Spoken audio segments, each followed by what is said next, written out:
Hey foodies, welcome to liveloveofrecipes.com. இன்றைக்கி நம்ம சேனலில் நம்ம பார்க்க போகிற ரெசிபி என்னென்னு பார்த்திங்கன்னா ரொம்பவே ஹெல்த்தியாகவும் ரொம்ப டேஸ்டியாகவும் இருக்கக்கூடிய பொன்னாங்கண்ணி கீரை பொரியல் எப்படி செய்கிறதுன்றது தான். ஃபர்ஸ்ட் இதுக்கு நம்ம ஒரு பேனை ஹீட் பண்ணிக்கலாம். அதில் 2 to 3 டேபிள்ஸ்பூன்ஸ் அளவுக்கு ஆயிலை ஹீட் பண்ணிக்கோங்க. ஆயில் நல்லா சூடானதுக்கப்புறமா 1 டீஸ்பூன் அளவுக்கு கடுகு தாளிக்கலாம். கடுகு வெடித்த உடனே 1 டீஸ்பூன் அளவுக்கு உளுத்தம்பருப்பு ஆட் பண்ணிவிட்டு காரத்துக்கு தேவையான அளவுக்கு வரமிளகாயும் ஆட் பண்ணி எல்லாத்தையும் நல்லா சாட்டே பண்ணி விட்டுக்கலாம். இப்போது இதில் ஒரு 5-6 பல் பூண்டை ஆட் பண்ணி நல்லா வதக்கி விட்டுக்கலாம். இந்த ரெசிப்பியில் பூண்டு பயங்கர இம்பார்ட்டண்ட் ரோல் ப்ளே பண்ணுது. ரொம்ப சூப்பராக இருக்கும் பூண்டு ஆட் பண்ணாதான். கூடவே இதில் ஒரு 10 போல் சின்ன வெங்காயத்தை நல்லா நறுக்கி ஆட் பண்ணியிருக்கேன். கண்டிப்பாக இந்த ரெசிபிக்கு மட்டும் சின்ன வெங்காயமே யூஸ் பண்ணுங்கள், அப்போ தான் டேஸ்ட்டு சூப்பராக இருக்கும்.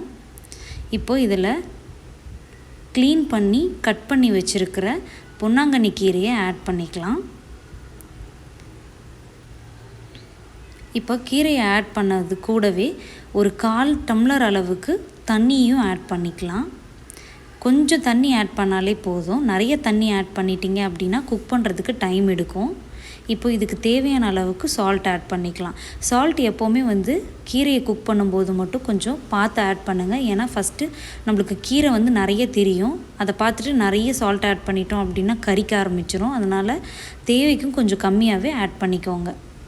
இப்போ இது எல்லாத்தையும் ஒரு தடவை நல்லா கலந்துட்டுடலாம். இதை ஒரு மீடியம் ஃப்ளேம்லேயே வச்சு குக் பண்ணுங்கள். அப்போ தான் நம்மளுக்கு இந்த கீரை நல்லா வெந்து கிடைக்கும். இதை நீங்கள் ஹை ஃப்ளேமில் வச்சு குக் பண்ணிட்டீங்க அப்படின்னா நம்ம ஆட் பண்ண வாட்டர் எல்லாம் வற்றி போயிடும். பட் நம்மளோட கீரை குக் ஆகாமல் இருக்கும். ஒரு லோ ஃப்ளேம்லேயே வச்சு கலந்து விட்டு இந்த மாதிரி குக் பண்ணிக்கோங்க. இப்போ நம்ம ஆட் பண்ண வாட்டர் எல்லாம் நல்லா வற்றினதுக்கு அப்புறமா இப்போது ஒரு கைப்பிடி நிறைய கிரேட்டட் கோகோனட் ஆட் பண்ணி எல்லாத்தையும் நல்லா கலந்து விட்டுடலாம். இந்த கீரை ரெசிபியை பொறுத்த வரைக்கும் தேங்காய் சூப்பரான டேஸ்ட் ஆட் பண்ணோம். அதனால் நிறைய தேங்காய் ஆட் பண்ணி இந்த ரெசிபியை செய்யுங்க. அப்போ தான் நல்ல டேஸ்டியாக இருக்கும். தேங்காய் ஆட் பண்ணிவிட்டு ரொம்ப நேரம்லாம் குக் பண்ண தேவையில்ல. ஜஸ்ட் 1 or 2 minutes குக் பண்ணிவிட்டு அப்புறமா ஃப்ளேம் ஆஃப் பண்ணிட வேண்டியதுதான். பார்த்திங்களா, சூப்பரான கீரை பொரியல் ரெடி. இந்த கீரையில் நம்ம கூட்டு வச்சா கூட அவ்வளோ டேஸ்டியாக இருக்கும். இந்த கூட்டு ரெசிப்பியை சீக்கிரத்தில் நான் அப்லோட் பண்ணுறேன். கண்டிப்பாக நீங்கள் ட்ரை பண்ணி பார்த்துட்டு எப்படி வந்ததுன்றதை காமெண்ட்ஸில் சொல்லுங்கள். இந்த ரெசிபி உங்களுக்கு பிடிச்சிருந்ததுன்னா மறக்காமல் நம்ம சேனலை சப்ஸ்கிரைப் பண்ணுங்கள். தேங்க்ஸ் ஃபார் வாட்சிங்.